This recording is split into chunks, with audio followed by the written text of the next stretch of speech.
Sammy Davis has a gorgeous home. I went out and visited him. The landscaping, the shrubbery and the trees.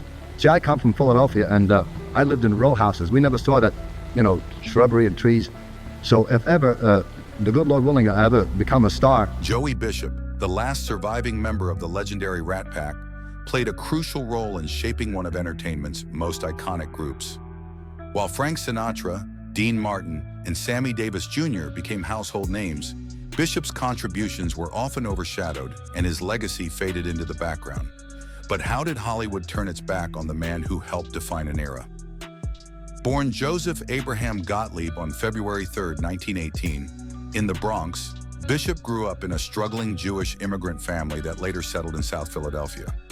In a neighborhood rich with Italian and Jewish culture, he developed his signature deadpan humor at an early age.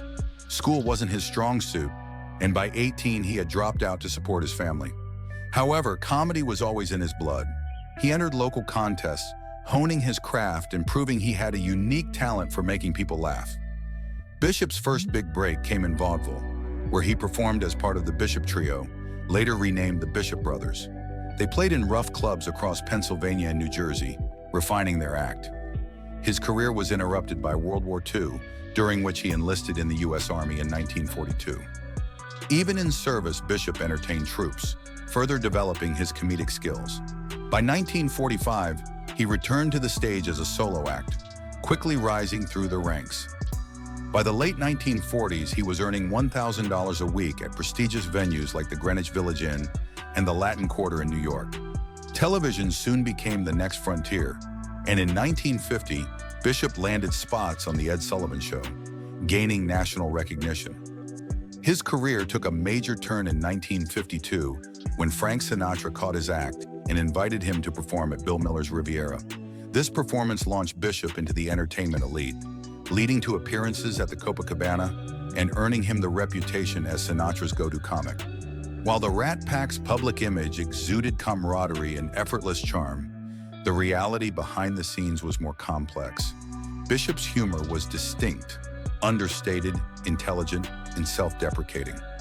Unlike his louder, more flamboyant peers, he relied on sharp wit and a dry delivery. His monologues often poked fun at his modest upbringing, making audiences feel like they were in on the joke. As the unofficial MC of the Rat Pack, Bishop kept their banter crisp and spontaneous. Though Sinatra, Martin, and Davis stole the limelight, Bishop was the glue that held the group's comedic timing together. By the 1960s, the Rat Pack had reached legendary status, with their performances at the Sands Hotel in Las Vegas becoming the stuff of showbiz legend. What few realized was that much of their material was written by Bishop himself. He also starred in films alongside the group, including Ocean's 11 and Sergeant's 3.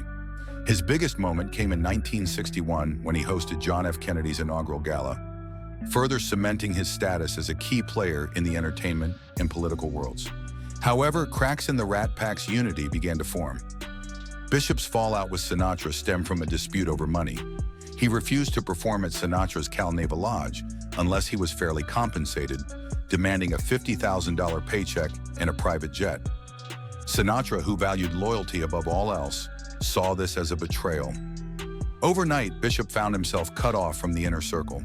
He was erased from future Rat Pack projects, including Robin and the Seven Hoods, and Hollywood quickly moved on without him. Determined to carve out his own legacy, Bishop launched The Joey Bishop Show in 1961. Despite featuring high-profile guest stars, the sitcom struggled with ratings and was canceled in 1964. A brief revival on CBS also failed, largely due to a lack of studio support and an ill-fated switch back to black and white broadcasting.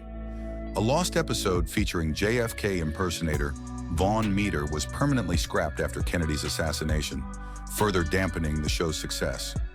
In 1967, Bishop took on an even greater challenge, going head-to-head with Johnny Carson in late-night television. The Joey Bishop Show, featuring a young Regis Philbin as his sidekick, attracted big-name guests, including former Rat Pack members. However, Carson's dominance remained unshaken. In a last-ditch effort to generate buzz, Bishop staged Philbin's dramatic on-air resignation, but the stunt backfired. The show was ultimately canceled in 1969. By the 1970s, comedy was evolving, with edgier performers like Richard Pryor and George Carlin reshaping the genre. Bishop's classic, subtle style fell out of favor. He refused to adapt, and his industry connections faded. By the 1980s, his career had all but disappeared. He took occasional roles in films like The Delta Force, 1986, and Mad Dog Time, 1996, directed by his son Larry, but never regained his former status. Despite professional setbacks, Bishop found stability in his personal life. His marriage to Sylvia Rusga lasted 58 years until her passing in 1999. Their son followed him into Hollywood, but their relationship remained distant. Though Bishop had once been at the heart of the entertainment world, he spent his later years largely in isolation. Even after being sidelined, Bishop remained fiercely loyal to the Rat Pack. When Sinatra passed away, publishers offered him millions for a tell-all book, but he refused. To Bishop, loyalty was more valuable than money. Though cast aside by his former friends, he never sought revenge. By 2005, his health declined, and in 2007, Joey Bishop passed away at the age of 89, the last surviving member of the Rat Pack. While Hollywood may have overlooked his contributions, Bishop knew he had played a vital role in comedy history. His name may not shine as brightly as Sinatra's or Martin's, but his impact on the golden era of entertainment remains undeniable. If you enjoyed this deep dive into Joey Bishop's life, be sure to check out our video on the Rat Pack's legacy. How do you think Bishop's contributions compare to his legendary counterparts? Let us know in the comments below.